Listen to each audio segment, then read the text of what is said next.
Hello and welcome back to The Road to Doomsday, the MCU rewatch show brought to you by the Nerd Academy podcast, except no substitute. I am your host, Jarod Bachman Subs, and joining me, as always, is the lovely Miss Taylor. Oh, And we are here. We have arrived at a movie much like all of these, I don't have to keep saying it. I haven't seen it from beginning to end in a really long time, uninterrupted. You've heard me say it 1,000 times. Um, This movie still has it. It is just as good as the first day I saw it. It is just as good as the second time I saw it, and the third time, and the fourth time. And oh my God, I love this goddamn movie. We are talking about Ryan Coogler's epic Black Panther. And I could not be more excited to jump into this conversation. A quick peek behind the curtain, and I don't know, maybe something somebody could call a too woke disclaimer. Um, I am aware this movie was not made for us or with us in mind. And not for lack of trying, we are the people talking about this movie. And I understand there are elements to this that are not for us and that are, kind of a bigger cultural moment than Taylor and I can fully appreciate. But nonetheless, this is one of the best movies in the MCU. And I am very, very excited to talk about it. I just wanted to say up top, this is not for lack of trying. But with all of that said, a brief word from our sponsors over at Sunday's Bloody Mary before we get this show on the road and get into the meat and potatoes of it all. You guys know the drill by now. Sunday's Bloody Mary has the most badass Bloody Mary accoutrement in the multiverse with their 3-time award-winning spicy mix as well as their mild and traditional mixes if the spice isn't for you. This former bartender trusts only one Bloody Mary mix, and that is Sunday's, the only mix better than From Scratch Bloody. To shake up your Bloody Mary game for the rest of your life, go to the link in the description down below and use the code TNAP, TNAP, to get 10% off your order and help out your favorite nerds while you do it. Taylor, are you ready for some Black Panther trivia? I sure am. Your first question, we got 3 for this one. Who accepted Chadwick Boseman's MTV Movie Award for Best Hero?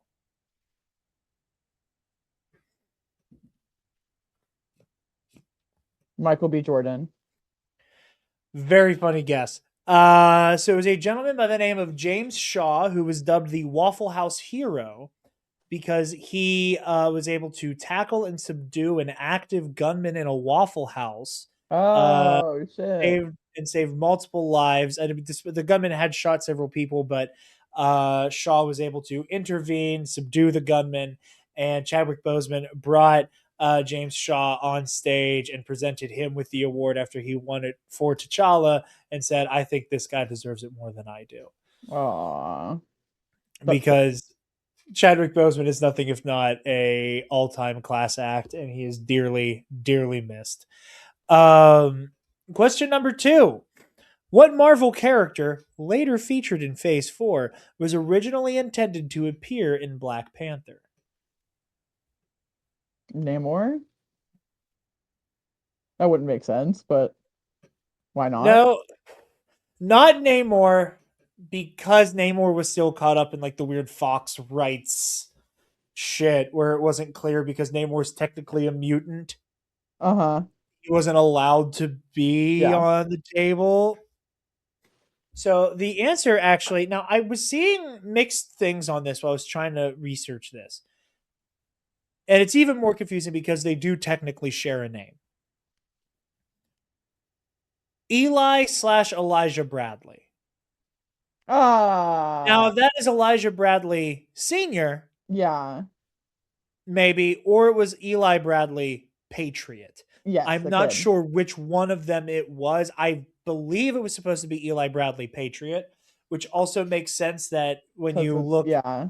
when you look into the future and we see Wakanda Forever, Ryan Coogler does a similar thing where he goes, okay, let's bring in a legacy character of color to be a part of this adventure, as well as he does with Riri Williams/Ironheart.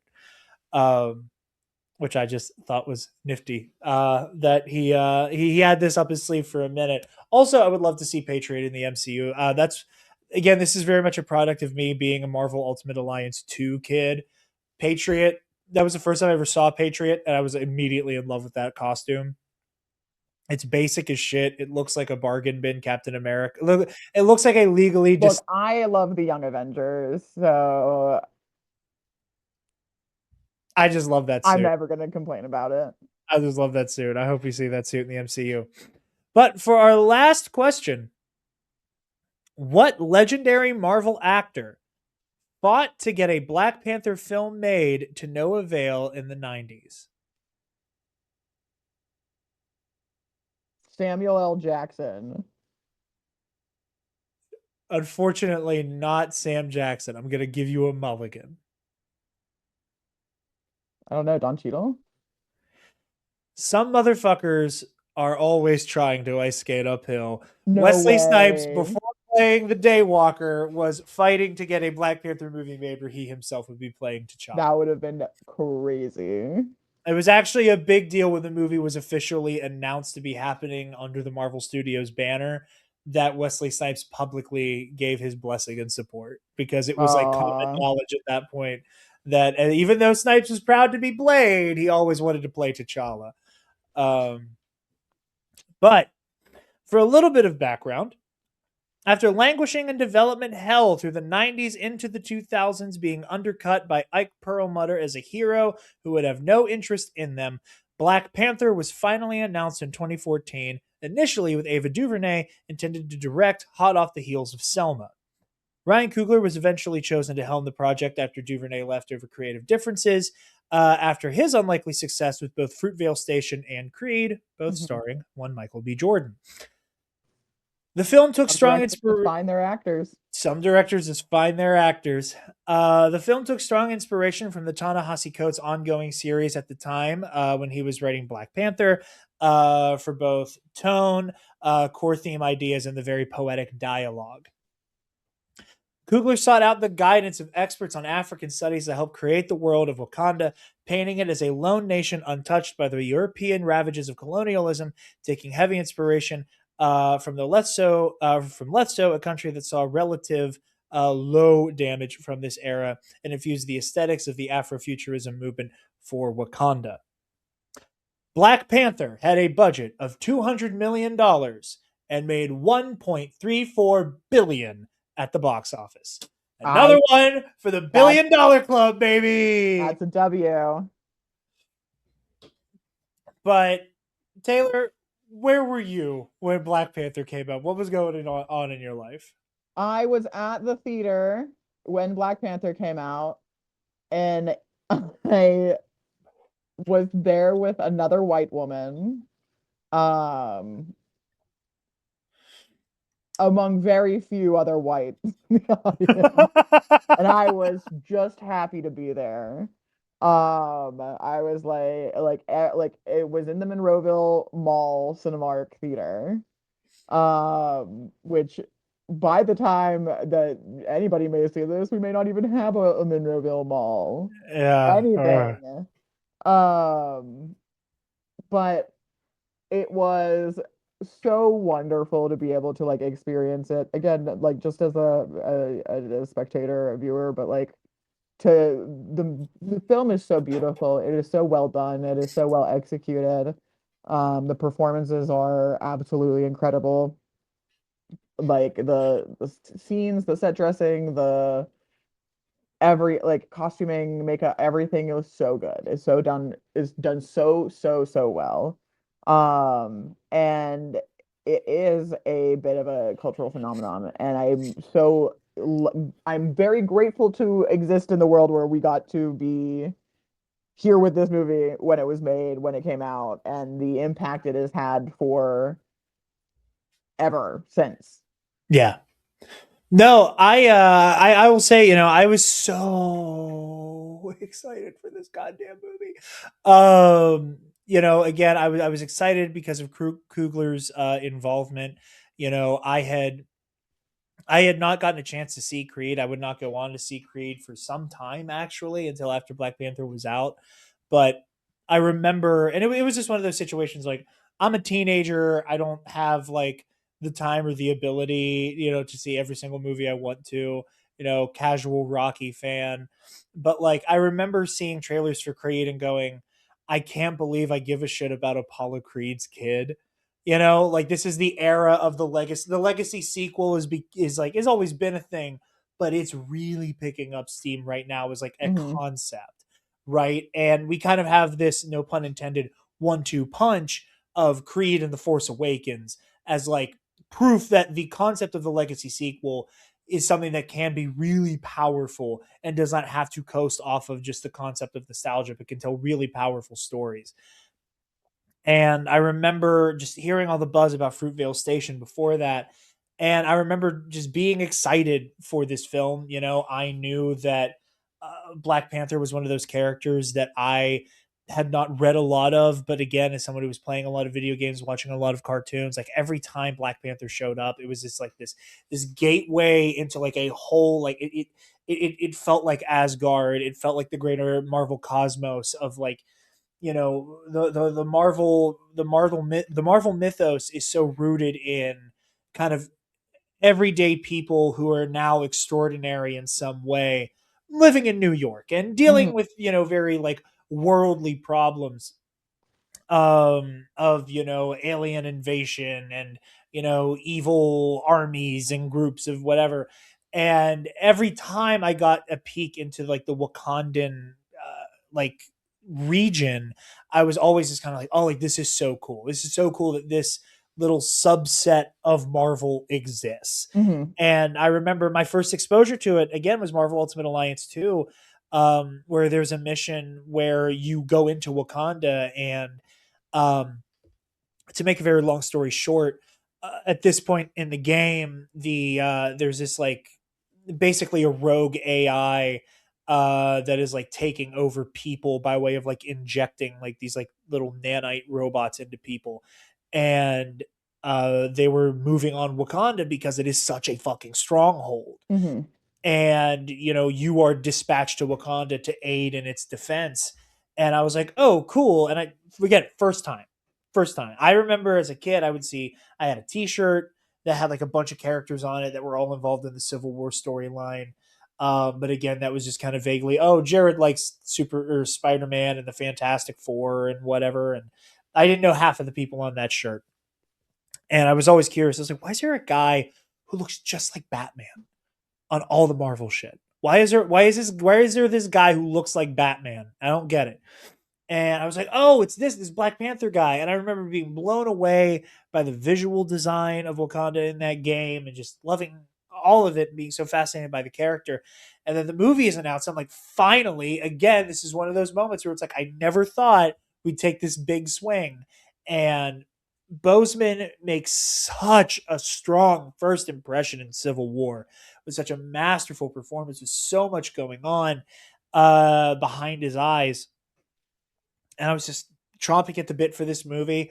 Obviously, me, I was, he got even more excited when I was like, oh shit, Kendrick Lamar's doing the Yeah. soundtrack.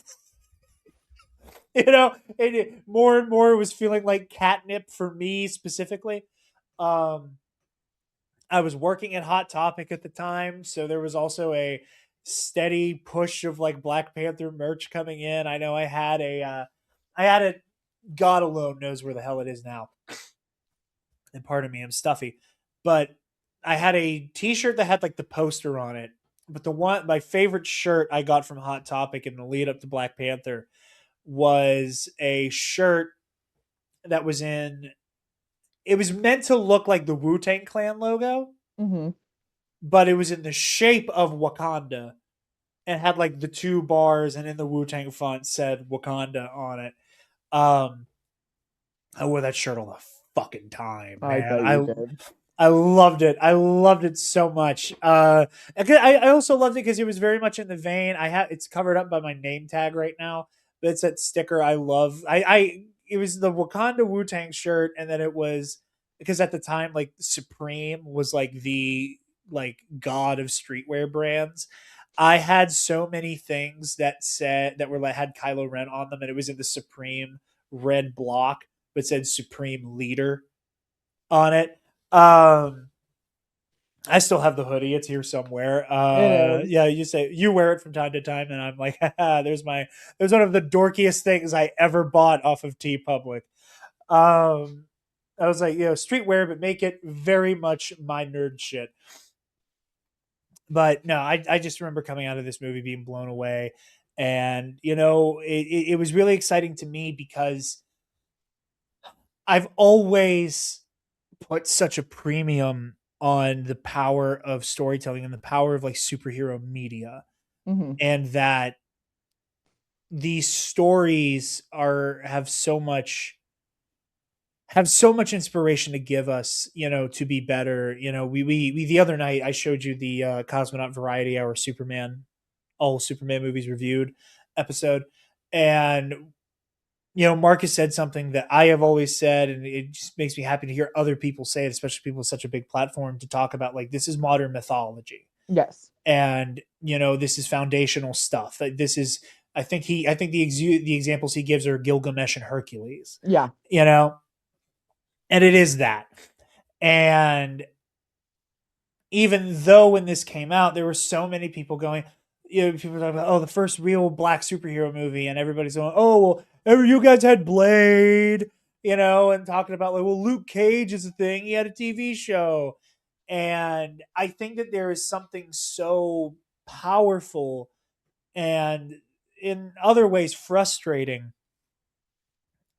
powerful in that it's finally happening, frustrating in the why in the ever loving fuck did it take this long to go, here is a hero who is not, kind of shrouded in a darkness to them, so you can't show a kid Blade, No. you can't show a kid Luke Cage. Also, characters like a Luke Cage, while I love Luke, I think Power Man is great. I would love to go back and revisit Luke Cage. I wish we had time for it in this show. I hope Mike Coulter comes back in Daredevil Born Again. Luke also has an element to him where he is not unapologetically a hero. Yeah. Like Luke has like so much of like Luke is like getting past the hero for hire thing. Hmm. Where he's loaning out his superhuman abilities to help people. And eventually he casts that aside and he goes all the way to being an Avenger. And, I love his relationship with Danny Rand, all that stuff. But Black Panther, King T'Challa, this is the first time we have a superhero story centered on a hero who there is no like kind of like, will he, won't he, in betweener thing going on. He's not grim and edgy like Blade. This is a movie that you can safely show to a child, so long as they're able to retain attention for 2 hours. It can deal with like a little bit of sci fi violence. You can show a kid this story, and a kid can come away being inspired by this story the way I know I had the opportunity to see myself in Peter Yeah. Parker, Luke Skywalker, Clark Kent, Bruce Wayne. Representation matters for this specific reason. And I miss prime woke of the late 20 teens, man. I miss prime woke because there's a part of me that is afraid that were it not for Ryan Coogler being the Black Panther guy in terms of making these stories, not to produce his career, but just in terms of like, I don't think Marvel Studios and Disney have the gall to even say the words Wakanda without at least texting Ryan Coogler first. And were it not for that, there's a part of me that goes, God, could we get another story like this ever? Just because the way that the entertainment industry has been so reactionary Hmm. in woke is dead, woke is dead, woke is dead. That there's a part of me that worries, like, will we get stories like this again? Will Marvel and Disney plant a flag? And I know on the Disney side of things, this is the most cynical shit ever. We culturally were saying we want people to tell the stories that are about them. We don't want to hand, a story about Black Panther to a random fucking white guy who can make a movie on budget and on time. Hmm. This should go to an auteur who has the tender love and care and understanding of the background to tell this story. And there's a part of me that worries about that moving forward. And I miss the excitement of this time, where it was unmitigated. And quite frankly, I miss the excitement, even from this to Wakanda Forever, because Wakanda Forever had to be steeped in so many conversations about Chadwick's passing and the logistics of recasting T'Challa, and why or why shouldn't we? And, it's such a mixed bag conversation that I think that Wakanda Forever, and we'll get to that eventually, is a marvel unto itself because it is able to, once you're finally in there and you have a moment to mourn T'Challa and Chadwick Boseman all at once, you're so pulled in by that story. And it's just it's just unfortunate that everything to do with Black Panther has to carry so much weight culturally. Well, What yeah, I mean, it carries, I think it also carries a lot of grief. I think when we, at the opening of the movie, then I'm listening. I'm just getting up to turn my fan on again. the fact that it, what the opening credits of like the opening crawl of the film is changed to his, The memorial one from Wakanda Forever. yeah, there is already so much that is like, there's so much of the series that is steeped in grief because we lost an amazing actor Yeah, in person who made this character immediately a beloved character. yeah, 100%. And again, like I said, like Black Panther carries so much cultural weight as a movie for all the good things. It's just it carries the culture war shit.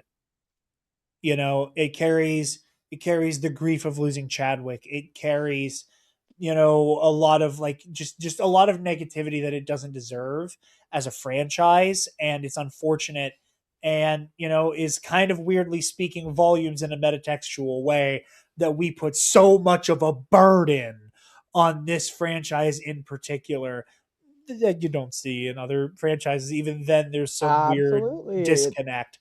But Well, there's a reason for that, and yeah, it's racist. yeah. Like, Precisely. I mean, the conversation at the time that Black Panther came out was very similar to the conversation at the time that Crazy Rich Asians came out. Yeah. Films that are, Same year? Question mark. no, I don't think so. I think Crazy Rich Asians was 2017. Same year. Oh, Let me so see which one came out first. two Black Panther came out first. we had two movies that were almost entirely the cast of people of color, that were stories centered around people of color, where the main characters were people of color. And we have those two huge cultural touchdowns, because I'm gonna tell you right now, I love Crazy Rich Asians. I cried like a baby. Never got around to seeing it, and I want to so bad. Oh, it's such an amazing movie. Um, and they're both so good. They're both so well done because like the creators behind them got to put in the love that they have not only for like their own communities but like the greater world around them Yeah, and the greater stories around them. And I just it's how lucky to be in, like, how lucky to be in that year and see both of those films. Like, that's yeah, crazy. Like we like create for Crazy Rich Asians, there hasn't been a majority Asian cast in an American movie since the Joy Luck Club. And you have that conversation happening in tandem with the first black superhero, like major black superhero movie, yeah, where it's not just Blade yeah, is, and that's the only black. yeah. Again, because it's either Blade, who's like dark grim, you can't show this to a kid, or Luke Cage, which is TVMA, and also is like I would not show that to a child. Yeah, I would never. But the Luke Cage, like just using the show Yeah, alone, like is so rooted in like it traffics in a lot of the same themes and a lot of the same big ideas. And granted, like it's been since the first season came out that I've seen it, so I'm like that is way more in the rearview mirror than a movie I watched 20 minutes ago. But um, with Black Panther, there is an idealism that you can play with that you can't with Luke Cage, because Luke Cage, like, it's a big deal. There's a reason why they made a song with, I think it was Method Man, called Bulletproof Man, that was all about a black man who was impervious to bullets. yeah, Like that show is rooted in like dealing with like inner city problems and like just yeah, gun violence, police and violence, gun violence, brutality. gang violence, with Yeah, Copperhead and Cottonmouth, like there's like so much of it is rooted in that, where Wakanda and the Black Panther kind of, oeuvre gets to be about like black gets excellence. yeah, black excellence, which, like, and I will say I watched it again yesterday. I haven't seen it in years. One of my favorite video essayists ever, somebody who, cards on the table, I did attempt to reach out to be on this episode because I think this video is incredible. FD Signifier, his essay on basically like the nuances of Black Panther that can be easily missed if you don't know what you're looking for with like these very big diaspora conversations. Anybody watching this, if you have not seen FD's video on Black Panther, I fucking implore you to do that. I either come back to this or watch it when you're done here. It's incredible, and rewatching it was so great. Um, but it's not my place to talk about like the black excellence shit, like how that's like a complicated like capitalism monster thing, I mean, and yeah, it has been like capitalized on, but yeah, and at the like I time that said, yeah, this film came out, there was a lot of conversation about how the like uh,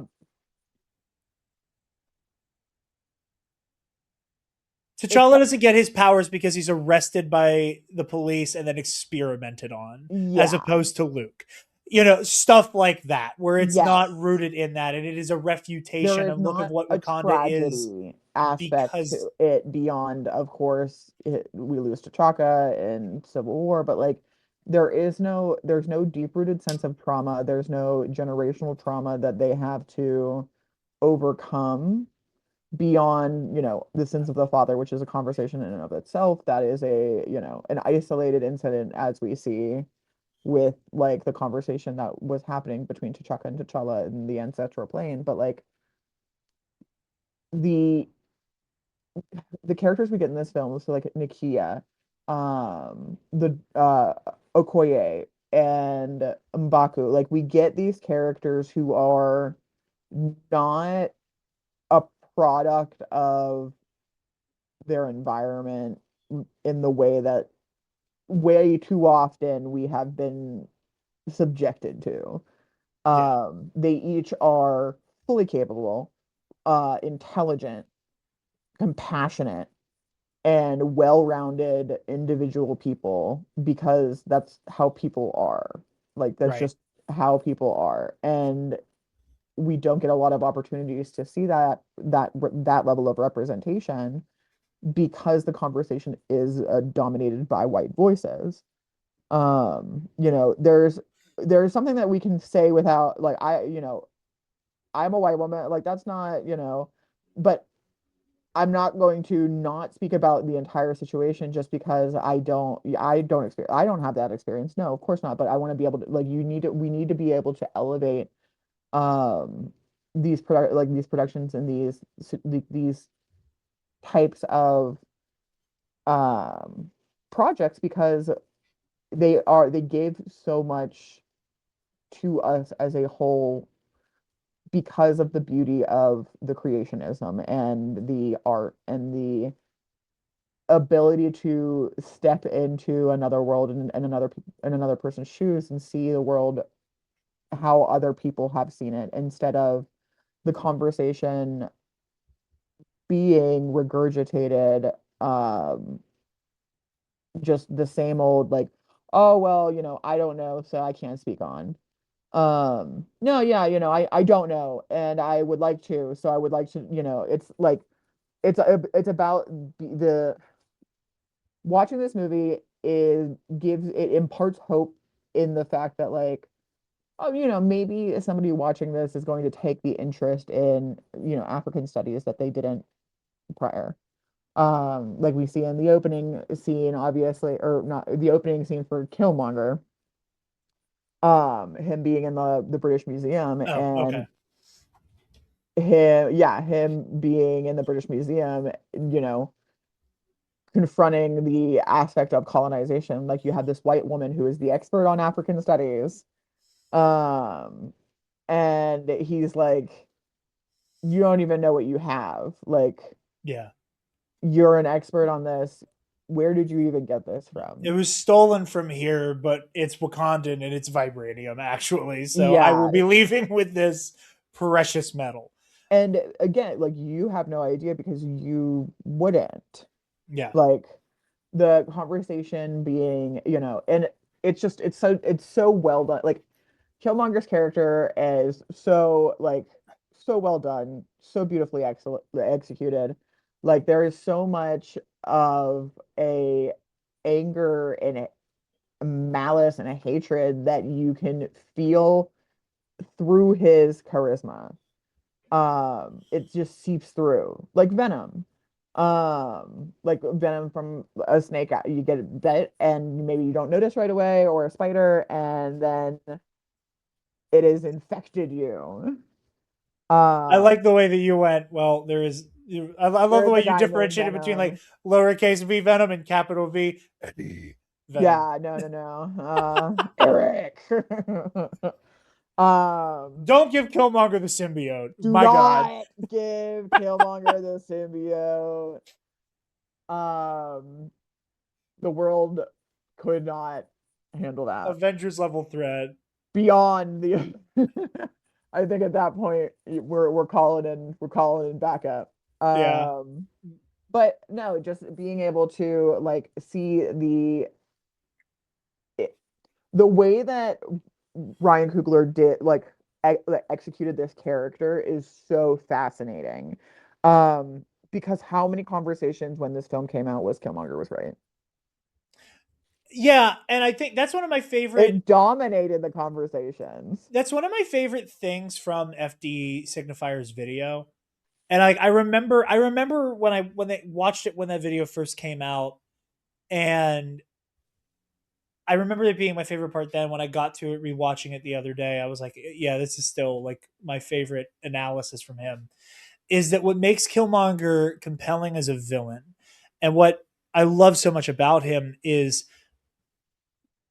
he is the ultimate sympathetic villain because he, like other characters in that archetype, are rooted in a damn, you're doing the wrong thing, but like you come by it so honestly.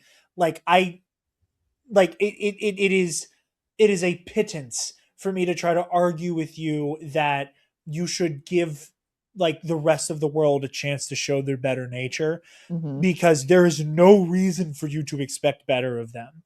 And the resentment that Killmonger feels, that Indijaka feels, because the rest of his family has lived a luxurious life of fucking privilege. They are goddamn royalty. And he was in Oakland shooting a basketball into a fucking milk crate, and came into that apartment to see my daddy with panther claws in his chest. Like, Uh, uh, and to quote directly, and it what but the point that FD makes is that it feels like Killmonger is right up until the moment he just says the quiet part out loud, where he makes it clear, like, you're using the concept of liberation as a mask for yep, revenge. yep. You don't want to break chains. You just want the chains to be made out of vibranium, and put on other people.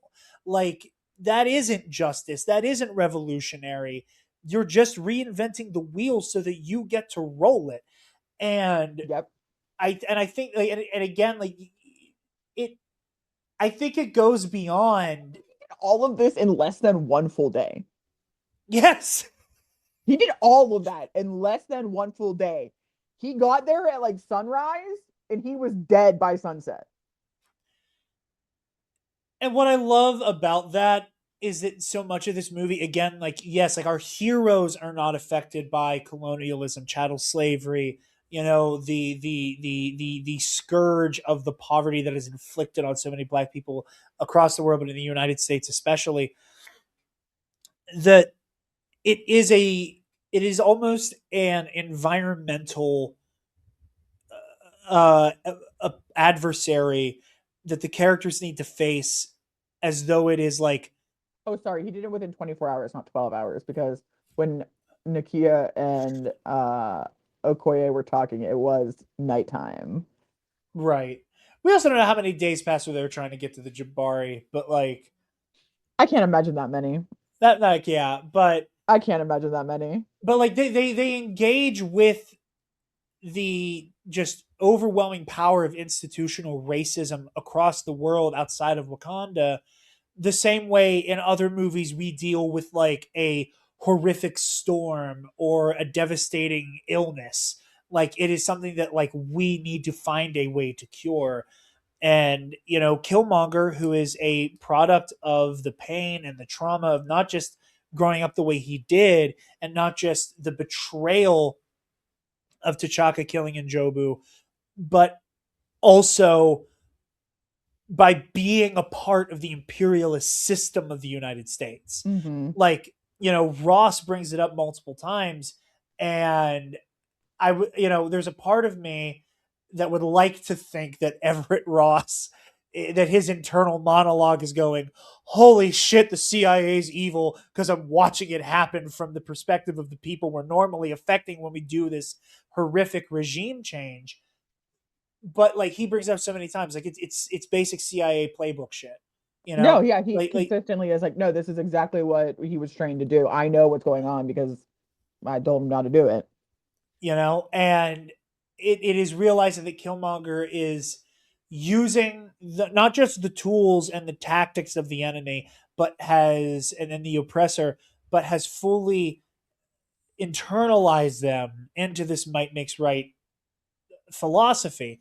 And that when you compare that to T'Challa, when you compare that to somebody who feels like he has an inkling that something needs to change, Mm-hmm. because quite frankly, Killmonger's coup and the quickness and the effectiveness and the efficacy of how quickly Wakanda is able to mobilize to start shipping out Wakandan weapons and vibranium weapons across the world for a revolution that will end in a single dictator, not chain breaking, is done in, as you said, at least a single day.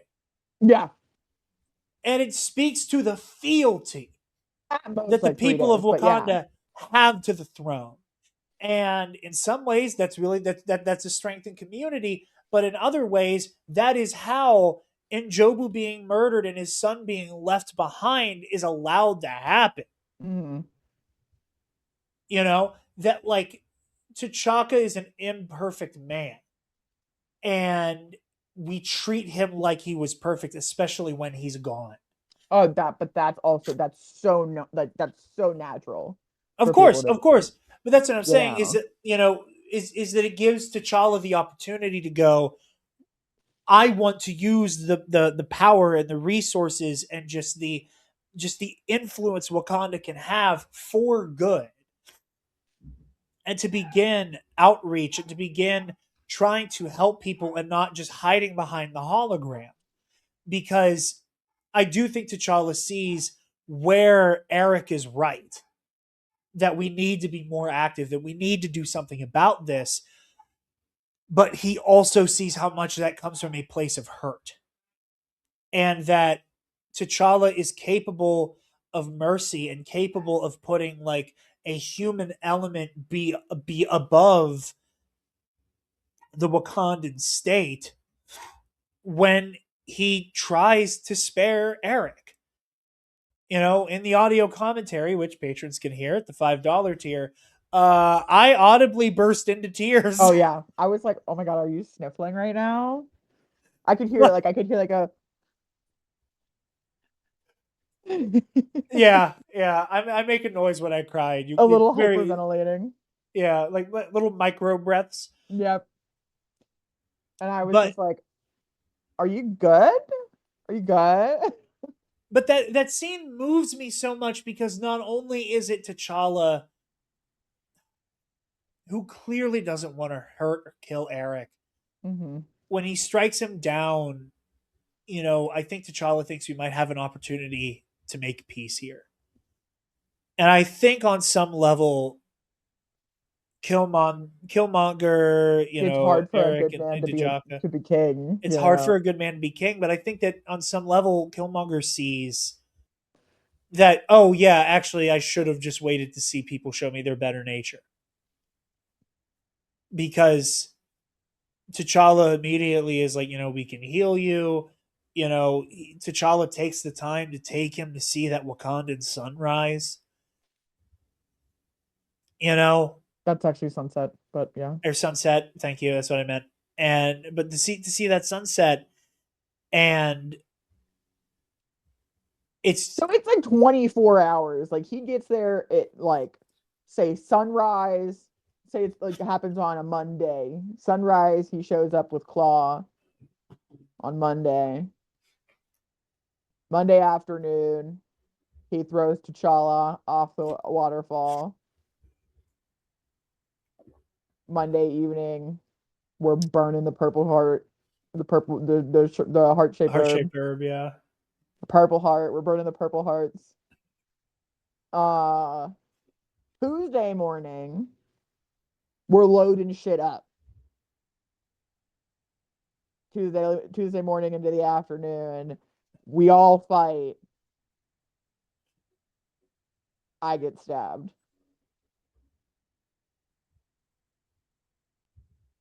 yeah, and it's That's just crazy. That's how efficient that man is. right, but Say a lot of things about him, but he is efficient. he is very efficient. And again, like I get for like the I can't. I'm probably even gonna put it in the.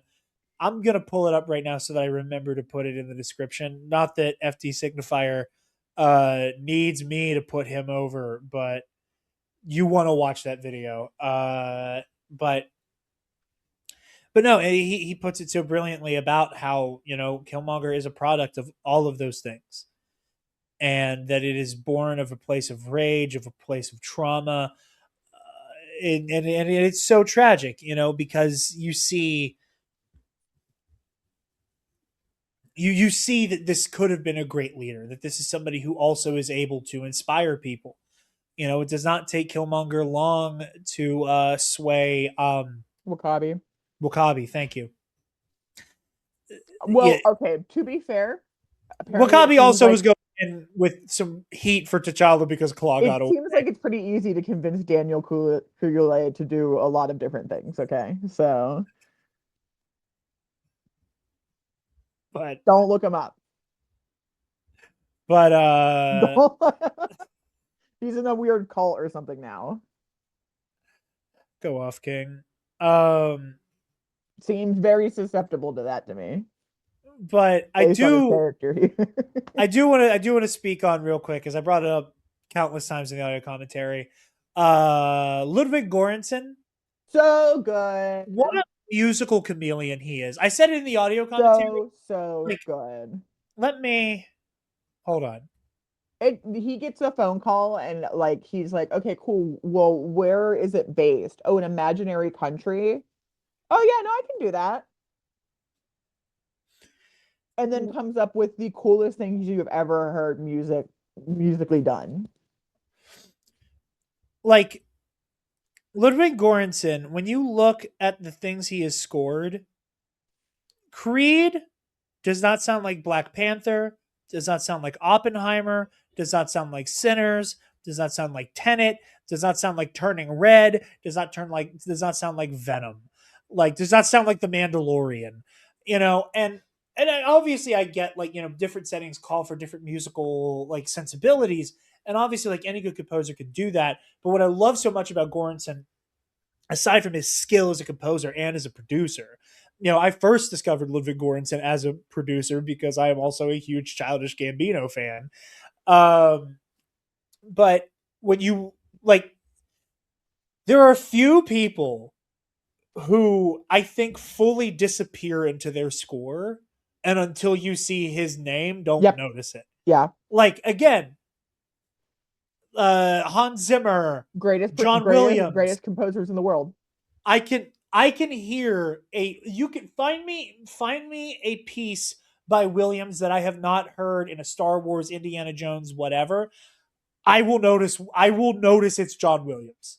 I will know that like Everybody this has a sounds like little Williams. tell. They have a little, you know.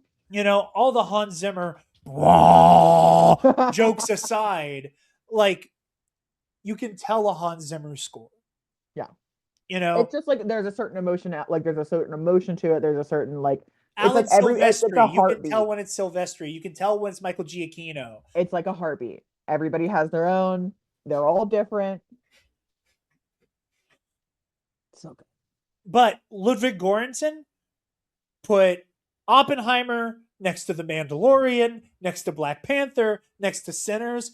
It's hard to fucking tell this is one guy. Yeah, absolutely.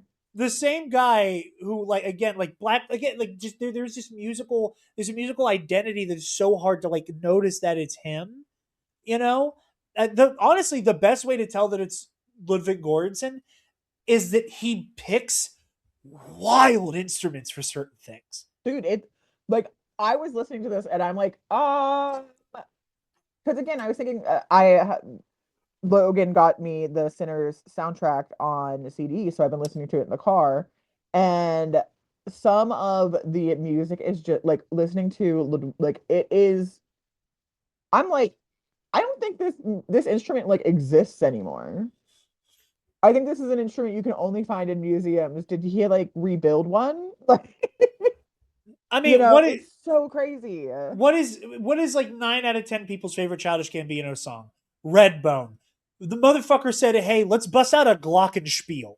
Yeah, That iconic ooh from the Mandalorian theme is an oboe. The man said, "Let's give an oboe solo to like the culture of the Mandalorians," which like again, like most people would go to something way more brash and like, you know, like I think most people would try to do some type of like really heavy brass and like yeah, percussion, but he goes full like heroic pulpy woodwind for the Mandalorian theme. Like he makes choices, and again, it sounds so different from each other. I can tell what John Williams sounds like. Ludwig Göransson is a fucking chameleon. yeah. It is such remarkable composition. Such remarkable composition. Oh my god. Factor in that he's a great hip hop producer. Like this random Swede is making some of the best beats I've ever heard. You know, like it's remarkable. It's Play fucking them drums. remarkable. Play them drums, Ludwig. My god. It's so like I like we could do an hour of this episode just about the music.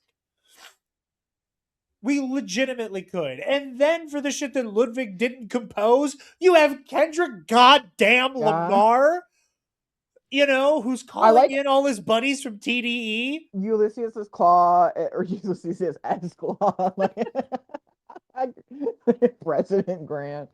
Ulysses, whenever he's in the car and he's like, put on some music, like, what are we at a funeral? I was like, go off Queen, first of all.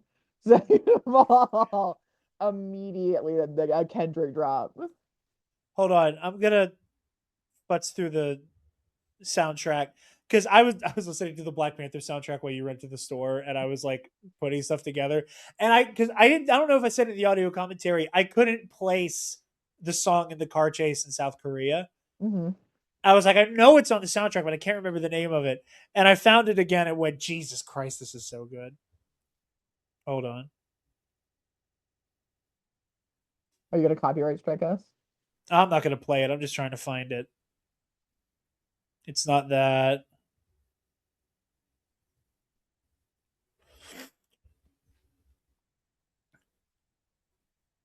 I think it's Ops.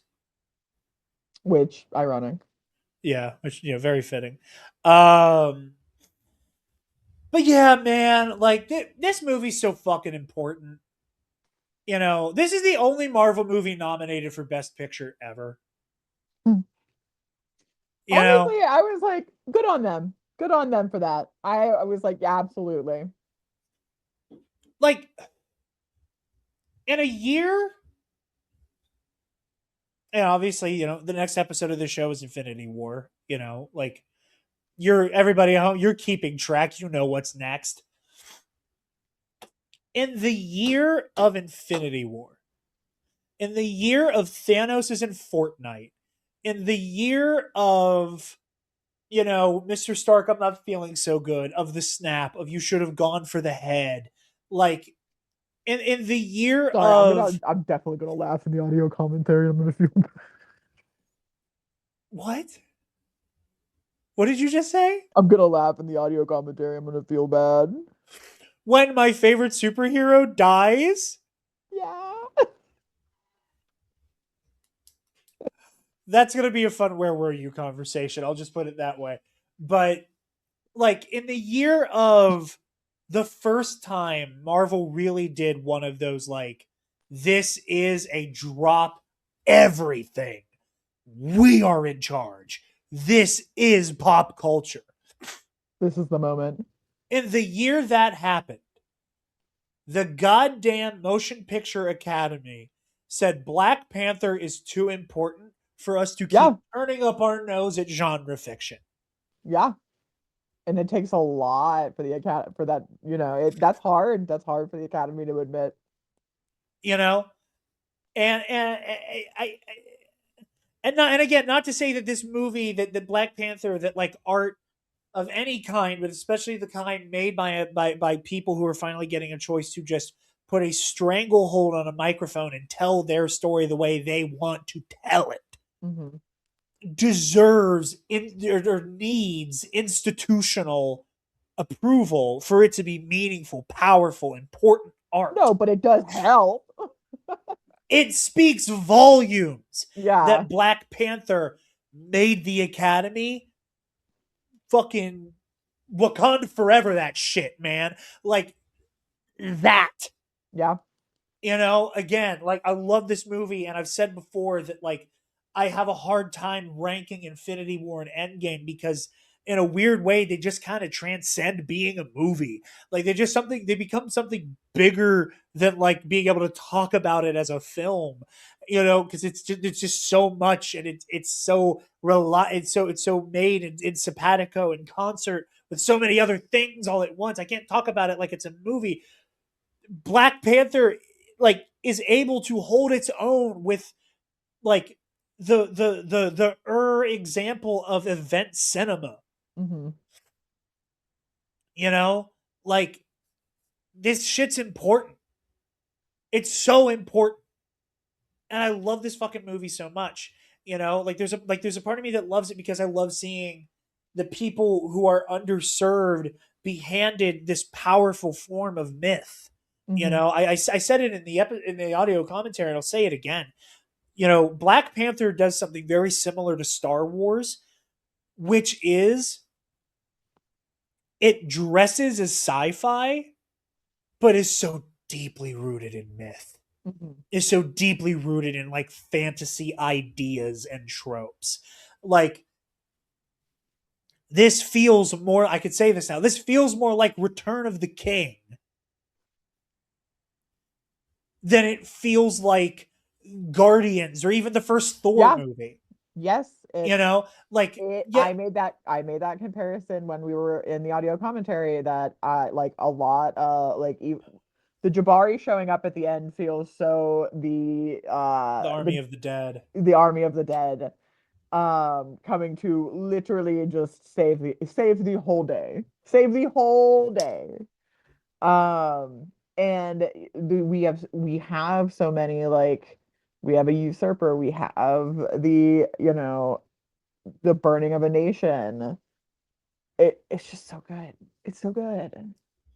Like again, it's mythic, it's epic, and I think that like being able to take an opportunity and be like, here is a profoundly accessible but deeply meaningful and powerful myth for people who don't get served that Yeah. the way that other people do, that is powerful.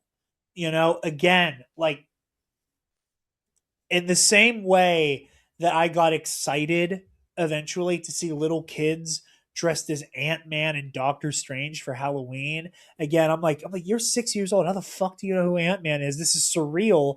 Like you shouldn't like you're so young, you shouldn't even know the difference between Marvel and DC, let alone know what a goddamn Pym particle is. Like that was exciting to me. That was cool and funny.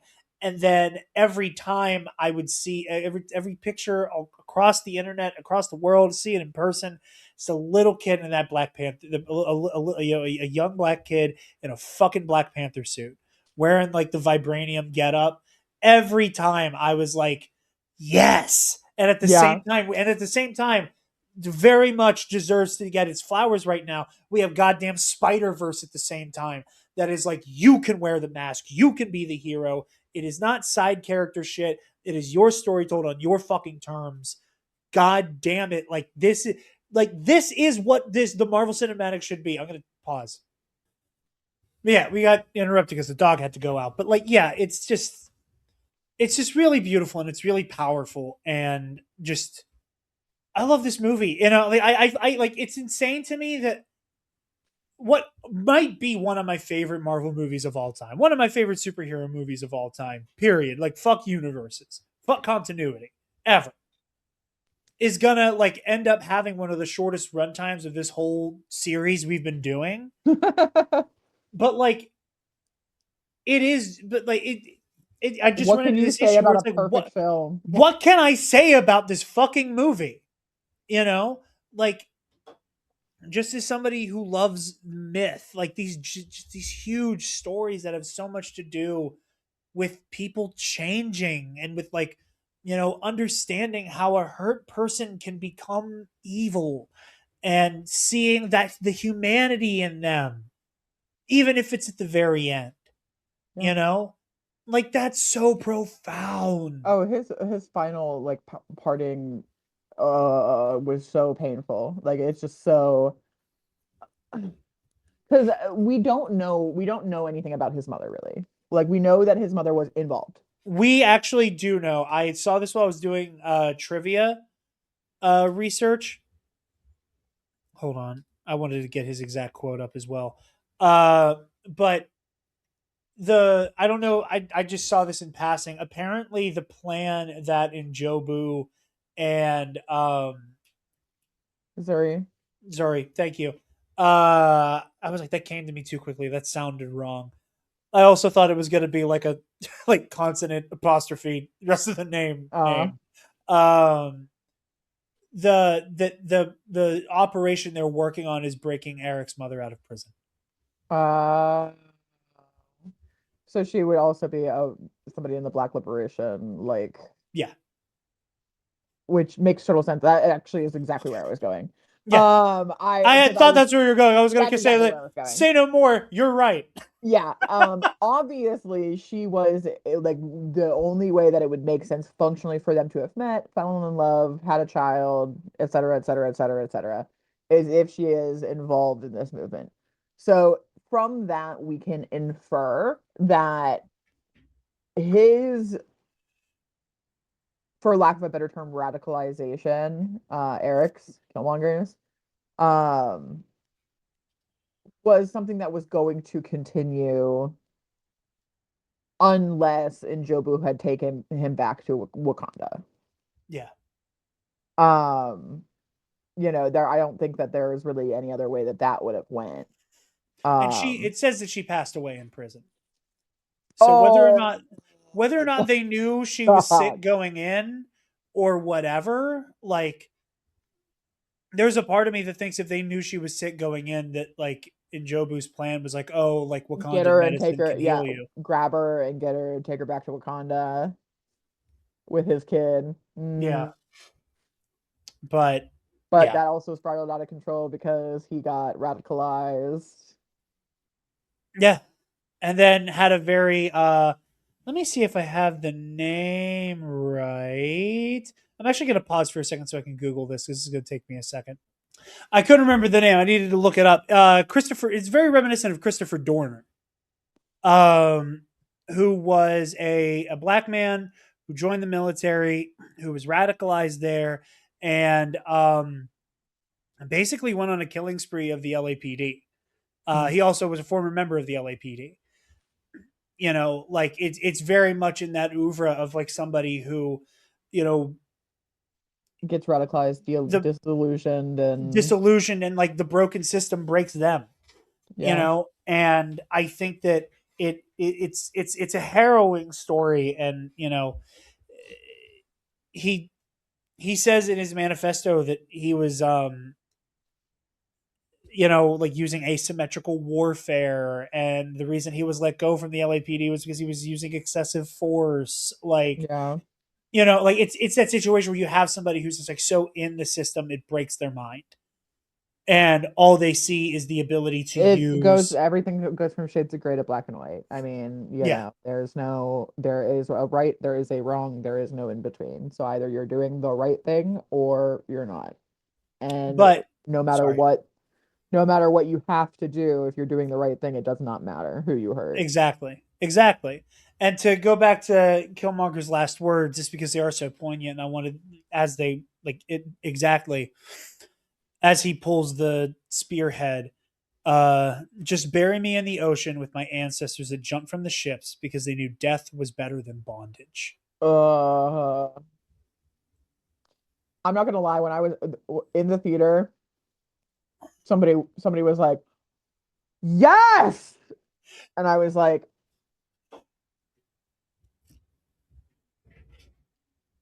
what she said. Like I felt, I was just like, I gotta shut the fuck up. Like I was like, that was so powerful, it's so impactful. Everybody in the theater is like, is gassed, dude. It's just like I said, this movie is just so special, and I'm even more excited to revisit Wakanda Forever because of it, and excited for their next movie because you know Black Panther and the Wakandan settings play such an important role. Um, but yeah, all of that. Do we have anything else for this fucking perfect movie? I have nothing to say about a perfect film. Well, then I think that is where we leave you guys with Black Panther, an incredible movie, a groundbreaking movie. Don't let anybody ever convince you otherwise that this movie is not just as fucking important as it is. Um, but with all that, Taylor, where can the lovely people find you, my dear? You can find me on Blue Sky at Quicksilver Girl, GRRL dot whatever, whatever, whatever. Jared, Yes. I forget that I should ask you to.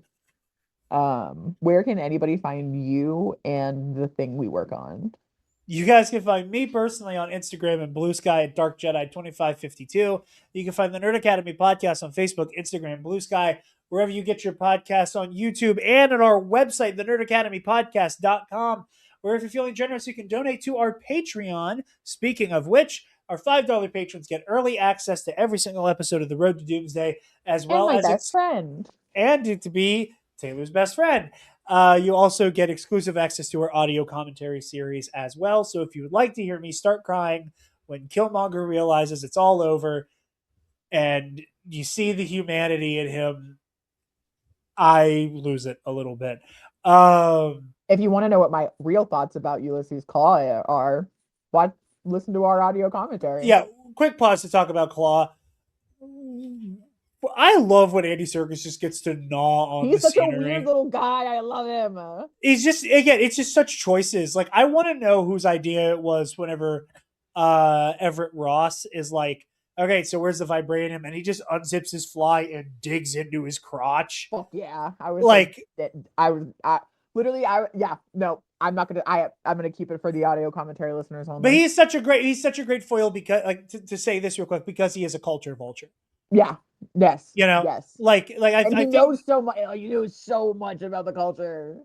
I think that he and Ross are great foils for each other Yes. because Ross has a very like top down like, oh, well, you know, it's just the CIA doing CIA things, and I'm going to do my best to not notice the fact that we exclusively do this shit to black and brown people. Mhm. And you know, while Claw loves the culture, you know, he's a rapper now, he's an He's a arms SoundCloud dealer. Yeah, he's a rapper. SoundCloud rapper. He lives in Johannesburg. Like Claw is the product of like apartheid Sound and white privilege while robbing black people of not just their resources but also like their the things culture. they make, Yes, you know. yes.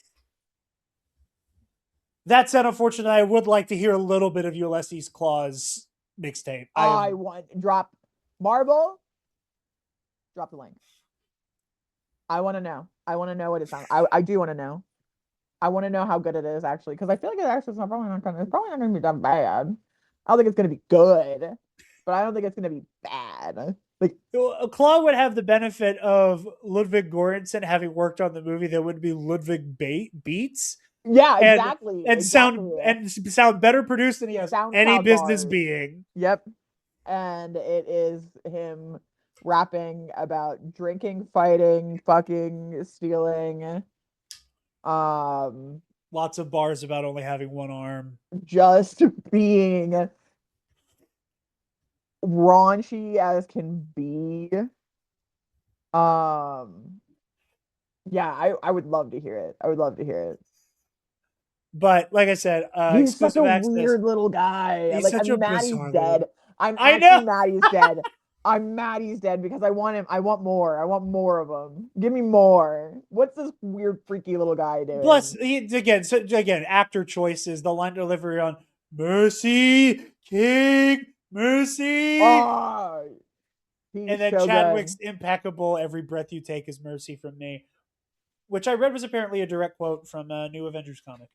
Oh, that's cool. No, But like I said, yeah, sorry. him just Andy Serkis. I love you, baby. I love you. What a guy. But exclusive access to the audio commentary series, early access to the every episode of Road to Doomsday. Catch Taylor and I both on Luminous Odyssey, the High Republic RPG we're doing on all remaining systems. By the time this is out, almost certainly you will be seeing on the Epic Confrontations feed me and Michael's first match as teammates. It is the Jedi Lords versus Bori Paraxium, a teams match I am very much looking forward to playing.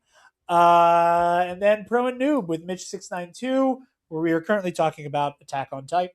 Pardon my hiccups, Attack on Titan. So, with all of that said, we come to the end here, and next week, y'all, there is no letting off the gas at this point. Avengers Infinity War. Thanos is coming, and it's time. He is coming. I am so excited for Avengers Infinity War. Yeah, you can't Uh wait for Thanos to come. I can't shut the fuck up, you fucking weirdo. Um You started it. we'll see you on the next steps on the road to Doomsday. Taylor's an asshole.